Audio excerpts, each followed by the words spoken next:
August 15, 1945. The war in the Pacific was over, yet the echoes of gunfire and the stench of death still clung to the humid air of Japan's shattered empire.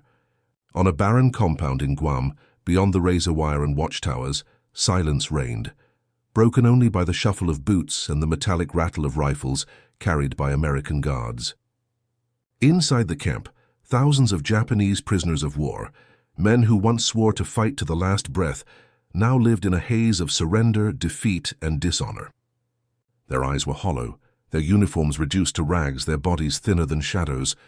To them, captivity was worse than death, for they had been taught since boyhood that surrender was shame eternal, and that only through self-destruction could honor be preserved. Yet now, day after day, they stood under the foreign sun, alive but broken, surrounded by enemies who held absolute power over their fate. And then, on one peculiar afternoon, something happened that defied everything they had been told to expect. The crack of a bat echoed across the dusty compound. It was not the crack of a rifle, not the whip of a bayonet. This was different. The sound was sharp, almost cheerful, and it carried on the wind like a song. Dozens of Japanese heads turned, confused, then startled.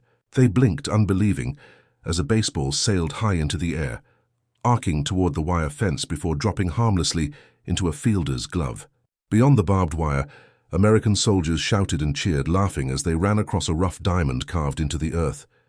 Prisoners stared in silence, their mouths half open, unsure if they were witnessing a cruel joke, a trick meant to humiliate them further.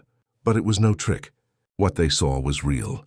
The Americans, guards of the very camp where Japanese men now endured shameful captivity, were playing baseball. The scene was surreal. To men who had fought in the jungles of Guadalcanal and the volcanic hell of Iwo Jima, the sound of laughter was alien. They expected cruelty.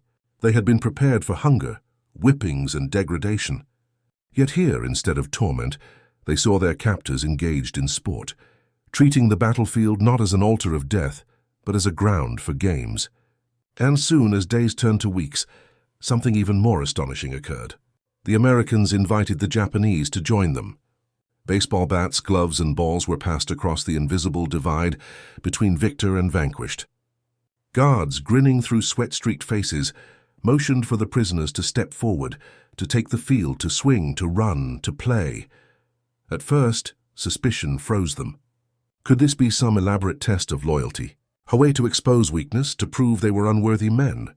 Among Japanese prisoners, the very concept of sport in captivity clashed with everything they had been indoctrinated to believe. They had been told the Americans were demons, barbaric, cruel, devoid of honor. Yet the demons were laughing, clapping their hands and tossing them a ball. To accept was unthinkable, but to refuse was impossible. Slowly, hesitantly, a few stepped forward, their bodies trembling as if walking toward execution. A bat was placed in one man's hands. It felt foreign, yet strangely familiar.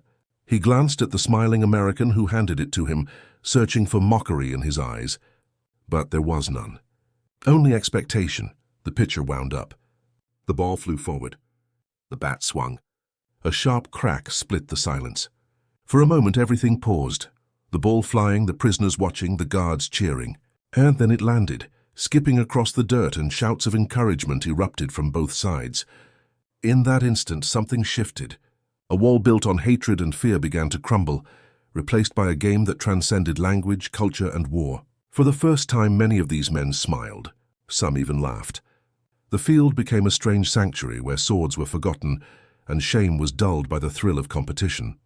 For the Americans, baseball was not merely a pastime. It was an extension of their very identity. The national game carried across oceans, through jungles, onto carriers, and now into prison camps. To them, baseball was home, a slice of America carved into foreign soil. For the Japanese, who had known baseball since the days of Meiji modernization, the game stirred old memories, echoes of a sport once imported from the West, but woven into Japanese schools, universities, and even military barracks. On this improvised diamond of dirt and dust, a connection was reborn. Yet make no mistake, this was not a story of equals. These men were still prisoners, their lives controlled by the guards. Hunger gnawed at them, disease lingered in their ranks, and the shadow of defeat loomed at every sunrise. But when the ball was tossed into the air, Those barriers faded for a few fleeting moments. Pride, shame, victory, and defeat were expressed not through bayonets and artillery, but through runs scored and catches missed. The guards, too, seemed changed by the spectacle. Their laughter was genuine, their encouragement unfeigned. In a world consumed by ashes and grief, they had found a sliver of humanity. For the prisoners, it was bewildering. This was not how captors were meant to behave. This was not the cruelty they had been promised. Where was the vengeance, the humiliation, the wrath of men who had stormed beaches at unimaginable cost? Instead, they saw opponents who chose to treat them not as beasts, but as men. Men who could hold a bat, swing, and run. And though the shame of surrender still weighed heavily, though the teachings of Bushido still echoed in their bones, many felt something they had not known in months, perhaps years: dignity. In time, more prisoners joined the games. Spectators gathered along the fences, cheering in Japanese as others shouted in English. Teams formed, rivalries emerged. The compound that once echoed only with despair now carried the sounds of leather gloves snapping and wooden bats cracking. Guards and prisoners alike began to anticipate the games, looking forward to them as brief escapes from hunger and grief. Even the most hardened, those who once considered ending their lives in secret, found themselves drawn to the diamond, pulled by curiosity, by pride, by the desire to feel alive again. To the Americans, it was simple, a game, a release from the crushing monotony of guard duty. To the Japanese, it was something more profound. It was a paradox they could not fully grasp. Why would victors show kindness to the defeated? Why would enemies offer laughter instead of scorn? To play baseball under the watch of American rifles was to confront everything they had been taught about war, about honor, about the enemy. And as the sun dipped below the Pacific horizon, casting long shadows over the dusty compound, many Japanese prisoners whispered among themselves words they never thought they would speak. Perhaps the Americans were not demons after all. The memory of those games lingered, etched into the minds of men who expected nothing but despair in captivity. Baseball had become more than a pastime. It was a bridge across cultures, a fleeting taste of humanity in the ruins of war.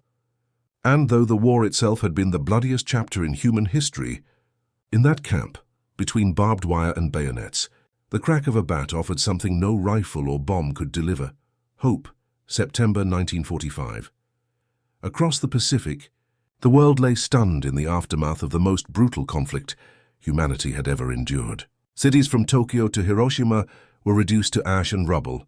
Smoldering ruins stood where proud empires once stretched.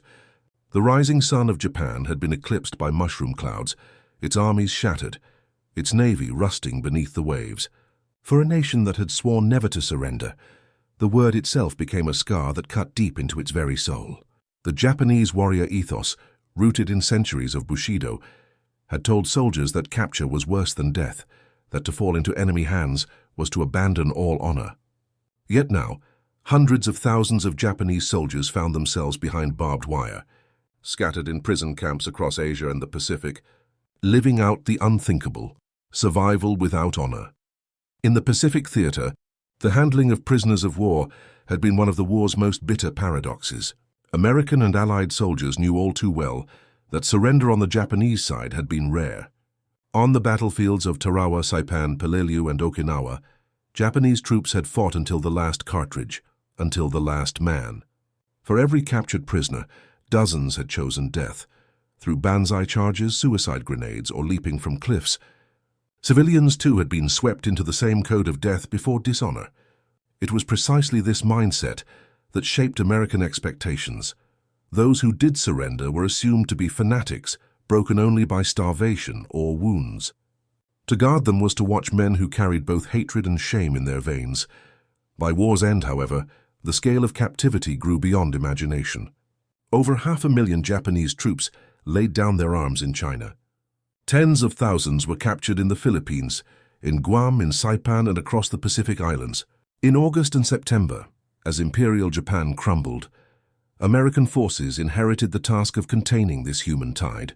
The camps swelled, their fences surrounding men who, months earlier, had sworn to fight until the bitter end. The cultural gulf between captor and captive was vast. American soldiers carried with them the traditions of their homeland, the democratic ideals they believed they fought to protect, and the small comforts of their culture, among them baseball. For Americans, baseball was more than a game. It was a national symbol, woven into their very sense of identity.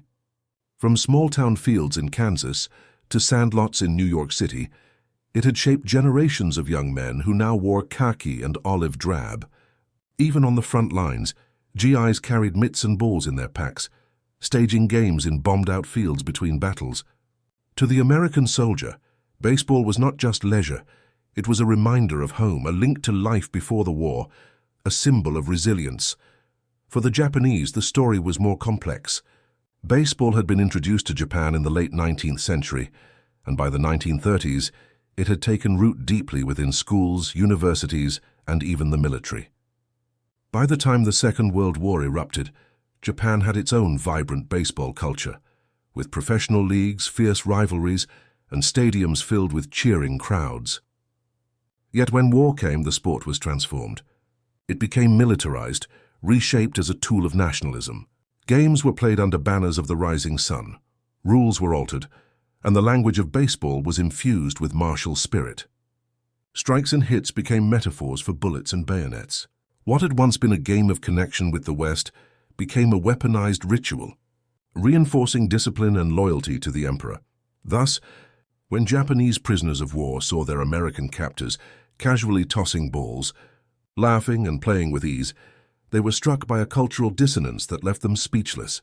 The same sport they had known, once drilled into them as a patriotic duty, was now played by the enemy in its purest form, joyful, competitive, yet free of the suffocating weight of propaganda. Baseball in American hands was not a weapon of ideology, but a bridge to normalcy, even in the shadow of war. The doctrine clash ran deeper than sport. American military tradition emphasized pragmatism, efficiency, and above all, morale. Soldiers were expected to fight, yes, but also to rest, to bond, to find moments of levity that kept their spirits strong. The U.S. Army understood that morale was a weapon as powerful as bullets. Baseball games, coffee, cigarettes, and mail from home were all considered vital to victory. The Germans had marveled and sometimes scoffed at this strange American ability to combine relaxation with war. The Japanese, bound by rigid codes of discipline and sacrifice, saw it as weakness. Yet in captivity, that so-called weakness manifested as kindness. For the Americans, allowing prisoners to play baseball was not a matter of sentimentality, it was a matter of order. Idle prisoners became restless. Restless prisoners became dangerous. A baseball bat could transform hostility into distraction. A game could replace defiance with routine. In this sense, the Americans were practical. Give the men something to do, and they will be less likely to riot or resist. But the effect went far beyond simple camp management. The prisoners, conditioned to expect cruelty, could not reconcile this gesture with the indoctrination they had received. The Japanese military had painted a portrait of the enemy as merciless beasts who would torture, starve, and kill without hesitation. Propaganda warned soldiers and civilians alike that capture meant mutilation and degradation. Some were told that Americans drank the blood of prisoners, or that they would parade captives in chains as trophies. It was this image that drove so many Japanese to die rather than surrender. Yet behind the wire they found not demons but men. Men who shared cigarettes. Men who offered food. Men who asked them, almost casually, to join a baseball game. The contradiction was staggering. For many prisoners, it was more difficult to process kindness than cruelty. Cruelty would have confirmed everything they had been told. Kindness forced them to question everything they believed. Could it be that their emperor's enemies were not devils, but men with families, with laughter, with games? The battlefield had taught them to see Americans as faceless machines of war. Now they saw them as teammates on a diamond of dirt. As weeks passed, the games became part of the rhythm of camp life. Guards kept rifles slung over shoulders, but their eyes were often on the ball instead of the prisoners. Some games became so animated that entire compounds gathered to watch, shouting in both English and Japanese as plays unfolded. To the Americans, it was harmless entertainment. To the Japanese, it was a revelation. Baseball was no longer a militarized ritual of empire, but once again a sport pure and unburdened, and so, in the strange crucible of captivity, the broader clash of doctrines, Bushido against pragmatism, propaganda against reality, played out on a makeshift field. In those games, Japan's myths collided with America's culture, and the outcome was as decisive as any battle fought on land or sea. October 1945. In camps scattered across the Pacific and the American mainland, a quiet revolution unfolded behind barbed wire and wooden guard towers. To the casual observer, it looked like nothing more than a ball game. Dust rising from the bases, leather snapping as balls slammed into gloves, bats cracking like gunshots against the silence of captivity. But for the Japanese prisoners watching, then playing, then competing with zeal, it was something far more profound. It was the revelation of a hidden advantage, one they had never anticipated, one their commanders had never prepared them to face. For decades, imperial propaganda had drilled into Japanese soldiers that their enemies were weak, decadent, and morally corrupt. Americans, they were told, were soft, unable to endure hardship, dependent on material excess, incapable of true sacrifice. Yet here, in the monotony of prison camps, that narrative dissolved before their very eyes. The Americans, even in victory, displayed a strange strength. The ability to humanize the defeated, to extend the routines of their culture even to those they had fought so bitterly. Baseball was not only a game, it was a symbol of order, of unity, of resilience. To the Japanese, this was incomprehensible. In their world, war was absolute, victory or death, no middle ground. To them, offering a game to prisoners was illogical, even dangerous. What kind of military allowed its enemies the dignity of play? What kind of victor shared laughter with the conquered? And yet the Americans did exactly that. They believed that control came not only from rifles and fences, but from restoring humanity, even in small, unexpected ways. It was a hidden advantage rooted not in weapons, but in culture. At first, suspicion gnawed at the prisoners. Some whispered that the games were a trick, a test designed to expose weakness. Others refused outright, clinging to silence and shame. But curiosity spread like wildfire, and soon the diamond became a stage where myths were shattered. Japanese POWs, who had been told their captors would strip them of all dignity, were now handed bats and gloves. Instead of humiliation, they found competition. Instead of cruelty, they found camaraderie. The simple act of play began to erode years of indoctrination. American guards noticed it too. At first, their offer of baseball had been practical, even tactical. Idleness bred trouble. Baseball bred routine. But as weeks turned to months, they saw the deeper effect. Prisoners once hardened in silence now shouted, cheered, and even argued calls on the field. The guarded stares of hatred gave way to fleeting smiles. Discipline, long maintained by fear, was now reinforced by mutual respect. The Americans had tapped into something their enemy had never anticipated, the power of culture as a weapon of war. What made baseball such a potent symbol was not just its familiarity, it was its contrast. In the Japanese militarized version of the sport, every play had been infused with nationalist fervor. The game was a metaphor for the battlefield, where sacrifice and obedience overshadowed joy. In American hands, it was different. Baseball was leisure escape community. It was a reminder that life could exist beyond orders, beyond suffering, beyond war. Watching Americans play with ease, shouting encouragement, ribbing each other with humor, prisoners realized they were witnessing a society that thrived on individuality as much as unity. The hidden advantage was psychological. For Japanese soldiers raised on the iron grip of Bushido, where loyalty to the emperor eclipsed the self, the American approach was baffling. How could a nation so relaxed, so seemingly undisciplined, have crushed their empire? The answer was not visible in bombs or tanks alone. It was here in the resilience of spirit, the ability to carry culture across oceans and battlefields, the refusal to let war strip them of humanity.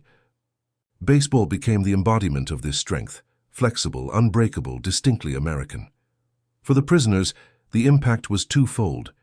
On one hand, it deepened their sense of defeat. If their enemy could remain so human in victory, what did that say about their own nation's rigid path to ruin? On the other hand, it planted seeds of respect. These men, who had been demonized as barbaric, showed a generosity that confounded their captives. It was not weakness, it was a different kind of power, one that could break men not through violence, but through compassion. There are accounts of Japanese officers quietly seething at the games, torn between disdain and reluctant fascination. To them, the bat and ball represented not only humiliation, but an uncomfortable truth. Their empire had underestimated the enemy. They had dismissed American culture as frivolous, unworthy of a warrior's respect. Yet here it was, shaping the very souls of their captured men, softening hatred and creating a strange sense of kinship. The officers saw clearly what their leaders had failed to grasp. America's hidden advantage was not merely industrial might or overwhelming numbers, but the ability to fight as men without surrendering their humanity. Even the guards recognized the irony. They had fought men who screamed "Banzai" in suicidal charges, who preferred death to capture, who spat at the idea of mercy. And now those same men were running bases, laughing when tagged out, their pride rechanneled into a different battlefield. It was a surreal transformation, one that underscored just how much the war had been a clash not only of armies, but of civilizations. At night, when the games ended and the prisoners returned to their barracks, many lay awake in silence, grappling with the paradox. Some felt shame for participating. Others found themselves wondering about the world beyond the wire, a world where baseball could exist free of propaganda. A few even began to imagine a Japan that might embrace such freedom after the war. The seeds were faint, but they were there, planted not by force but by the crack of a bat and the echo of laughter. The Americans never articulated it as strategy, but it was strategy all the same. Baseball was not just recreation, it was a demonstration. It showed the prisoners that America's strength lay not only in steel and fire, but in values, in the ability to preserve identity under any circumstance. It was a lesson invisible to bombers and battleships, but undeniable on a dusty diamond, surrounded by barbed wire. And as the prisoners realized, this was a weapon their empire had never possessed. In time, Japanese POWs would write about their astonishment, their disbelief, their gradual acceptance of this hidden advantage. Some described it as more shocking than the atom bomb.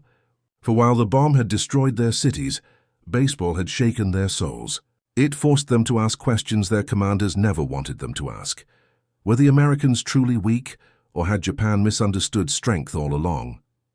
The desert wind swept across New Mexico's prisoner-of-war camp in early 1946, carrying with it the dust of the American Southwest and the echoes of a game that had come to define life behind the wire. The diamond carved into the earth was no grand stadium, no Tokyo Dome or Yankee Stadium. It was a rough patch of dirt, outlined by chalk, bordered by fences, with bases improvised from sandbags. Yet for the men who stepped onto it, both guard and prisoner, it might as well have been sacred ground. On this field, cultures clashed not with bullets but with bats, not with artillery but with gloves. Here the war was replayed in 9 innings, and the victor's hidden strengths were revealed in every pitch, every catch, every run. The technical heart of this transformation lay not in the symbolism of the game alone, but in the tools themselves. The ball, the bat, the glove, ordinary objects to an American soldier, but strange and foreign treasures to Japanese prisoners who had been stripped of everything. Regulation baseball, 9 inches in circumference, stitched with 108 red seams, became a talisman of freedom. The wooden bat, ash or hickory, 34 inches long and polished smooth, felt almost ceremonial in their hands. And the leather glove, oiled and worn, was an artifact of a culture that elevated sport to ritual without ever losing joy. To the Japanese, who had once played baseball under militarized rules, the purity of these objects was staggering. Gone were the ideological chants that turned a run into a patriotic victory. Here a run was simply a run, cheered or booed with equal vigor by captors and captives alike. The equipment itself symbolized abundance, industrial might, and American ingenuity. While Japan's wartime industry had been consumed by steel for ships, iron for tanks, and fuel for planes, America had been able to produce both bombs and baseballs. Even in the midst of total war, the American soldier carried mitts and bats across the Pacific, evidence of a nation so wealthy in resources that it could afford to nurture both war and play. The Japanese prisoners marveled at the craftsmanship. A single American glove could take hours of careful stitching, reinforced with laces, padded for protection. By comparison, many of the Japanese who had grown up playing the sport had used crude, mass-produced mitts that wore out quickly. Now under the desert sun, they slipped their hands into equipment built to last, marveling at the feel of the leather, It was a tactile reminder of what their empire had failed to achieve. Mass production without compromise, industry serving both the battlefield and the ballfield. Even the rules revealed contrasts in philosophy. Americans emphasized fairness, sportsmanship, and the authority of the umpire. Arguments broke out, of course, shouts in English, heated replies in Japanese, but the umpire's decision stood. This principle astonished many POWs. In their militarized version of the game, obedience had come from command, from fear of punishment. Here it came from consensus. A call at first base might anger both sides, yet they accepted it, and the game moved forward. To men trained to obey the whip of discipline, this voluntary acceptance of fairness was as alien as democracy itself. The statistics of baseball, too, carried weight. Americans spoke casually of batting averages, slugging percentages, earned run averages. They recited numbers with pride, tracing the lineage of great players like Babe Ruth, Lou Gehrig, and Joe DiMaggio. Japanese POWs listened in awe, realizing the depth of knowledge their captors carried for the game. To Americans, baseball was not merely a pastime. It was a science, a culture of numbers as precise as artillery tables. The prisoners saw that this obsession with detail, with measurement, mirrored the industrial might that had overwhelmed them on the battlefield. The same nation that calculated runs and averages had calculated tonnage, logistics, and production on a scale Japan could not fathom. Factories across America, Louisville Slugger in Kentucky, Spalding in Massachusetts, Rawlings in Missouri, had churned out millions of bats, gloves and balls before and during the war. These names, etched into the tools of the game, became whispered legends among the prisoners. They realized that in America, industry and culture were one, feeding each other. A bat from Louisville was as much a product of American power as a Sherman tank from Detroit. The connection was inescapable. A society that could mobilize factories for sport with the same efficiency as for war was a society that would always hold the advantage. Even the organization of games reflected deeper truths. American guards set schedules, drew chalk lines, rotated teams. Japanese POWs soon followed suit, forming their own leagues, crafting makeshift scoreboards, and recording victories with the seriousness of military reports. What had begun as leisure turned into discipline, but a different kind of discipline, one not rooted in blind obedience but in voluntary participation. The Japanese found themselves drawn into a system where order came from the collective, not the commander. It was a subtle education, hidden within the rhythm of innings and the dust of slides. One prisoner later recalled how he first held an American bat and thought of it as a weapon. Its weight, its balance, its swing, all reminded him of a soldier's sword. Yet as he played, he realized it was not meant to kill, but to create. Each swing was a chance at renewal, each hit a spark of joy. The transformation of that wooden stick, from imagined weapon to tool of play, mirrored his own transformation, from warrior of a fallen empire to man rediscovering his humanity. To the Americans, the sight of their prisoners embracing the game confirmed their belief in baseball as universal. To the Japanese, the game was a revelation, that strength did not always manifest in violence, that a nation could dominate not by erasing individuality, but by channeling it into a collective joy. In every inning, they saw a reflection of the broader truth, that Japan had underestimated the flexibility, the resilience, the spirit of its enemy, the technical details of the game, the dimensions of the field, the statistics of play, the craftsmanship of equipment, were not trivial to the men who lived them. They became symbols, lessons etched into leather and wood. Every glove caught more than a ball. It caught an idea. Every bat swung more than wood. It swung a new vision of power. Every run scored was more than a number. It was a step toward understanding. And so in those camps beneath desert skies and island suns, baseball became more than recreation. It was an education. It was a weapon without bullets, a teacher without words.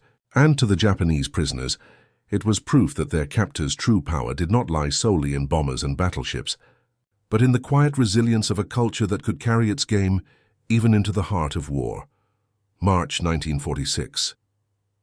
The desert air was cool at dawn, the sand still holding the memory of night. In one camp outside Phoenix, a whistle pierced the silence, and dozens of Japanese prisoners filed out of their barracks. Guards leaned on rifles, watching but relaxed as the men stretched, muttered, and shuffled toward the dusty field at the center of the compound. It was game day again. A rivalry had grown between two prisoner teams, one led by a former Imperial Army lieutenant from Osaka, the other by a naval petty officer from Yokohama.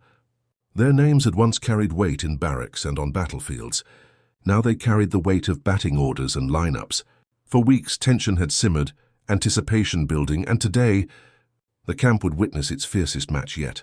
The diamond was crude, bases marked with sandbags, foul lines scratched into the dirt, but the energy surrounding it was electric.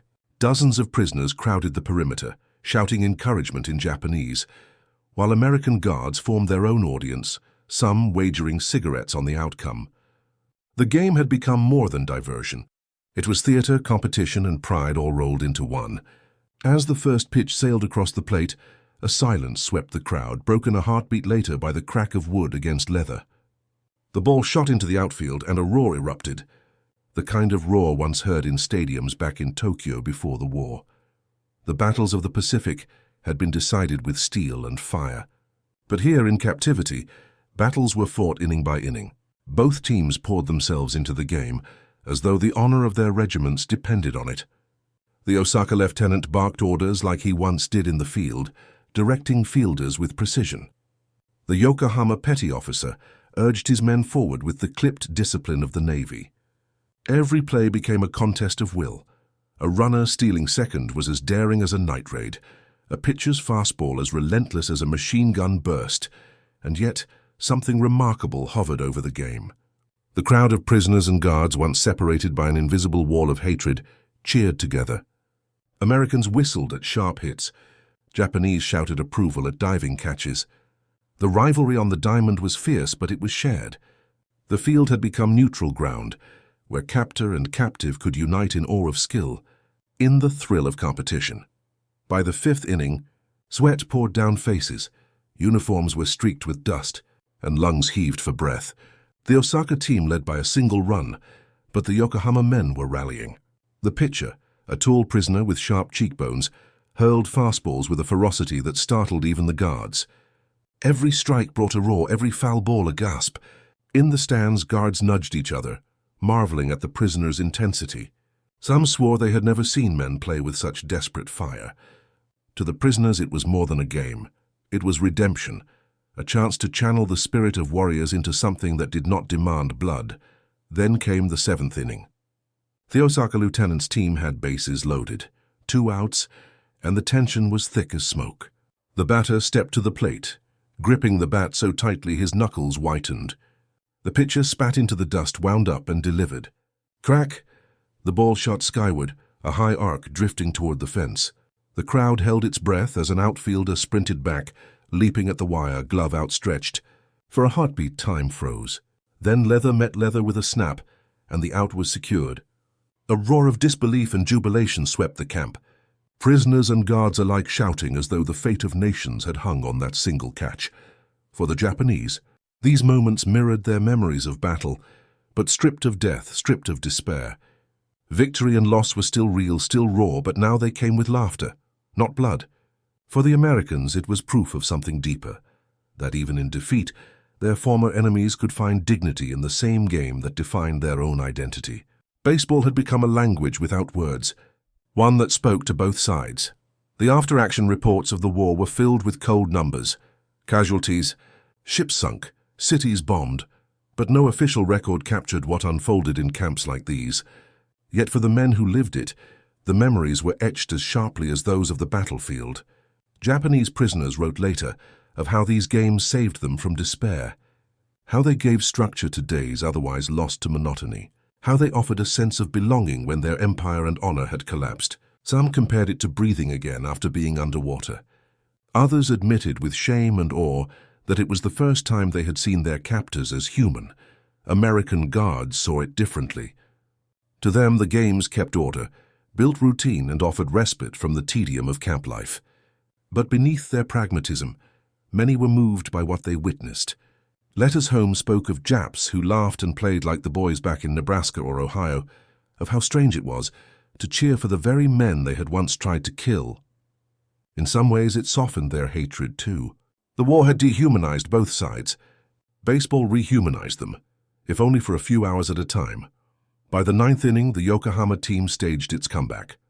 2 runs scored, the lead changed, and as the final out was called, prisoners surged onto the field, clapping each other on the back, shouting with pride. Guards clapped too, tossing cigarettes to the victors in a gesture of camaraderie. The Osaka lieutenant bowed stiffly, conceding defeat, while the Yokohama petty officer raised his cap high, savoring a victory that carried no blood, no shame, only joy. That night, the barracks buzzed with retellings of every play. Men argued over calls, relived catches, boasted of runs. The bitterness of captivity remained, but for a few precious hours it had been eclipsed. And as silence finally returned to the compound, many prisoners lay awake with something they had not felt in months: anticipation. Tomorrow there would be another game, another chance, another reminder that even in defeat, life could go on. The spring of 1946 carried with it a strange new rhythm inside the camps. For months, the Japanese prisoners had lived between despair and monotony, staring at fences and guard towers, haunted by memories of ruined cities and comrades who chose death over capture. Yet now, every week, the anticipation of baseball stirred something in them. The games were no longer novelties, they were institutions. Teams had names, rivalries, lineups, and practice sessions. Scoreboards, crudely painted on wood, tracked wins and losses as fiercely as if they were campaigns. On those dusty diamonds, men who had once carried rifles now carried gloves, and their battles were measured in innings instead of casualties. For the Americans, this transformation was remarkable. At first, the idea had been simple: keep the prisoners occupied, channel their restlessness, prevent rebellion. But as games grew, guards realized they had stumbled into something much larger. Baseball had become a bridge, not just between captor and captive, but between 2 worlds that had collided in war. It softened hostility, created order, and above all, revealed a profound psychological truth that even men raised on propaganda and hatred could not resist the lure of play. The strategic impact of this was subtle but immense. By giving prisoners dignity on the field, the Americans dismantled the iron grip of indoctrination. Bushido had taught the Japanese soldier that the enemy was a beast unworthy of respect. But here the enemy lent them gloves, cheered their hits, and clapped them on the back after a good play. Slowly, resentment eroded. Slowly, hatred cracked. The prisoners still mourned their homeland, still bore the shame of surrender, but their understanding of the Americans shifted in ways their commanders had never wanted. Psychologically, it was shattering. In the minds of many POWs, cruelty would have been easier to accept. Cruelty would have confirmed everything they had been told. But kindness, genuine, unforced kindness, created dissonance they could not reconcile. Why would a victor share laughter with the defeated? Why allow competition instead of humiliation? Why give the enemy not chains but bats? The questions lingered in silence long after the games ended, whispering doubts into the foundations of propaganda. The Americans, whether they realized it or not, were wielding a weapon as powerful as any bomb: the humanization of the enemy. Baseball became proof that their society was not only stronger in war, but freer in peace. It showed that Americans did not fear individuality, that order could coexist with laughter, that discipline did not require brutality. For Japanese prisoners who had lived under rigid command, this was as shocking as the mushroom clouds that had ended the war. Both destroyed illusions, but in different ways. In one camp in California, reports told of prisoners who at first refused to participate, standing stiff with arms crossed while their comrades played. Yet within weeks, even the most reluctant were drawn in. One by one, they stepped forward, until nearly the entire compound was involved in league play. Guards noted with astonishment how discipline improved, tensions dropped, and outbreaks of violence ceased. Baseball had tamed despair more effectively than barbed wire. The psychological impact extended to the guards as well. Many had fought in the Pacific, seen friends die in jungles and on beaches. Their hatred was deep, their mistrust unshakable.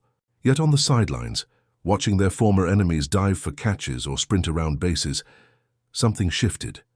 "They're just boys like us," one guard wrote in a letter home. "Take away the rifles and you wouldn't know the difference."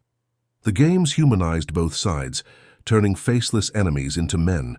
The symbolism was not lost on anyone. Baseball, the American pastime, had been carried into the heart of war, surviving mud, blood, and death. Now it became the language of peace, even if only within the walls of captivity. For the Japanese prisoners, it was both humiliation and salvation.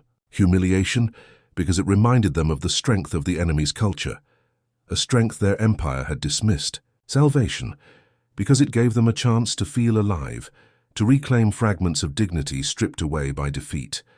Letters smuggled home later revealed the depth of this impact. Some prisoners admitted they could not understand their captors, but respected them nonetheless. Others wrote that the games were the first time they felt hope since the war ended. A few even confessed that they wished Japan could embrace such spirit, that perhaps their nation's future might be rebuilt not on swords, but on something more human. From a strategic perspective, these games carried long shadows. They foreshadowed the coming occupation of Japan, where the Americans would not rule through terror, but through rebuilding, through introducing systems of democracy, freedom, and yes, through baseball itself. General Douglas MacArthur would later encourage the revival of Japanese professional leagues as part of the cultural reawakening. The seeds of that policy had been planted not in government halls, but in the dirt diamonds of POW camps. The psychological toll on the Japanese was profound. For men who had been told they were the chosen warriors of an eternal empire, the realization that the enemy was not only stronger in arms, but kinder in spirit, was crushing. Some embraced it, finding comfort in the humanity of their captors. Others sank deeper into shame, unable to reconcile their beliefs with reality. Yet all carried the memory with them, etched into their minds as vividly as any battle. The sound of a bat cracking against a ball, the roar of a crowd that blurred the line between guard and prisoner, the fleeting taste of dignity amid defeat. In the end, baseball became more than a pastime. It was proof of a truth as old as war itself, that victory is not only measured in battles won or enemies destroyed, but in the power to reshape hearts and minds. And in those camps on those dusty fields, America's hidden advantage revealed itself fully, not in steel, but in spirit. The summer sun burned hot over the camp in 1946, casting long shadows across the diamond, where yet another game was underway. The war was over. The empire of Japan lay in ruins. But for the men behind barbed wire, baseball had become a second life. It was no longer just a diversion. It was a ritual, a lifeline, a strange symbol of survival in captivity. To watch the prisoners play was to see the contradictions of war itself, defeated men finding pride, enemies sharing laughter, victors offering dignity to the conquered. And the echoes of those games stretched far beyond the fences, into the heart of what the world would become. For the Japanese, the legacy of baseball in the camps was unforgettable. Many returned home haunted by defeat, carrying shame like a burden too heavy to speak of.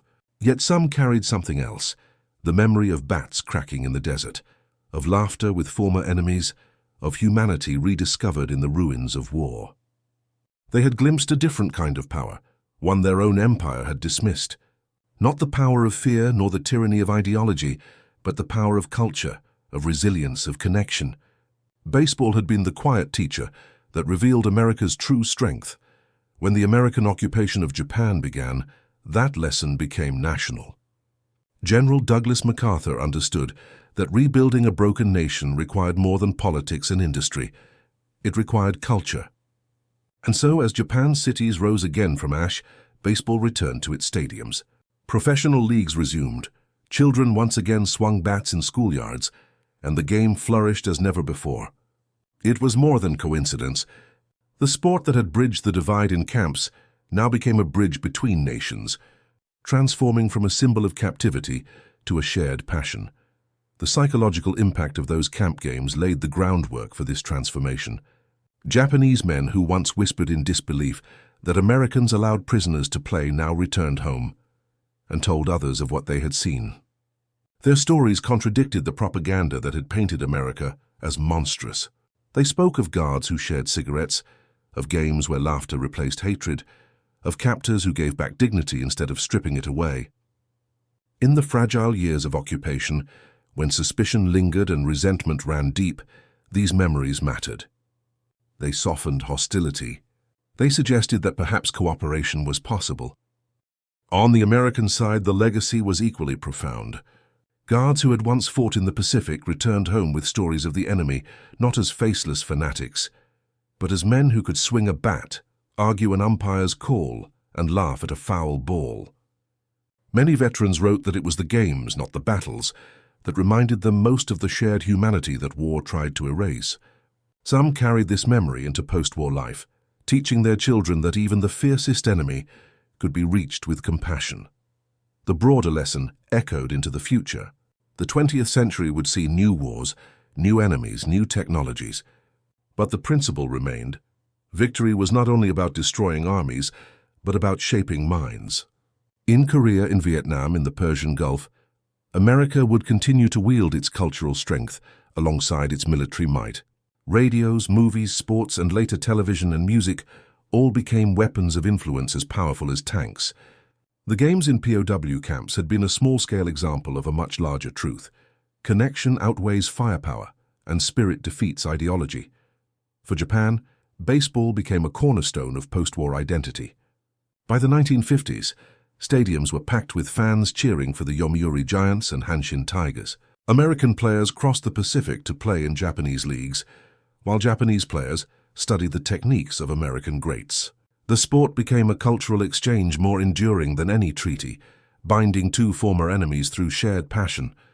When Japanese stars like Sadaharu Oh rose to fame, their success symbolized not only the rebirth of Japanese baseball, but the blending of two nations once locked in mortal combat. The prisoners who had first played in captivity never forgot. Some wrote memoirs decades later, recounting how the crack of a bat in a dusty compound had changed their perception of the enemy. Others remained silent, carrying their memories privately, but their silence itself was testament to how deeply the experience had shaken them. For in the end, the legacy of those games was not in the scores recorded, nor the rivalries formed, but in the transformation of understanding. Baseball had become the battlefield where hatred was undone. The war had been the bloodiest in human history. Cities burned, millions perished, and entire nations were reshaped. Yet amid the devastation, a simple game carried a message more enduring than destruction. It proved that even when nations clash, when armies fight and empires fall, the essence of humanity can survive. A bat and ball could succeed where bullets failed, building bridges where barbed wire stood. And so, the story of Japanese POWs who could not believe their captors allowed them to play baseball is more than a curiosity of history. It is a lesson. It reminds us that true strength lies not only in the ability to win wars, but in the ability to heal wounds. That in the dust of defeat, dignity can be restored not by force but by compassion, and that sometimes the most powerful weapon is not a rifle or a bomb, but the laughter of men who once were enemies, chasing a ball beneath the open sky.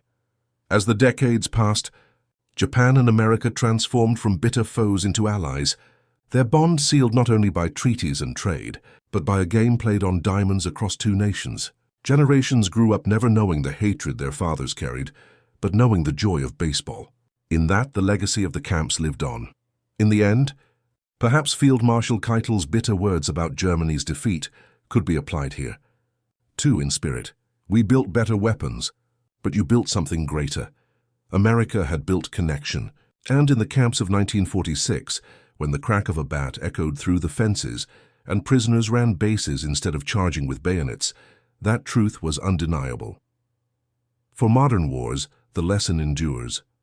Firepower may decide battles, but culture decides peace. In the dust of Guam, in the deserts of Arizona, in every camp where baseball was played, the lesson was written for all time, that even in war, humanity can survive. And in the great contest of civilizations, connection will always triumph over destruction.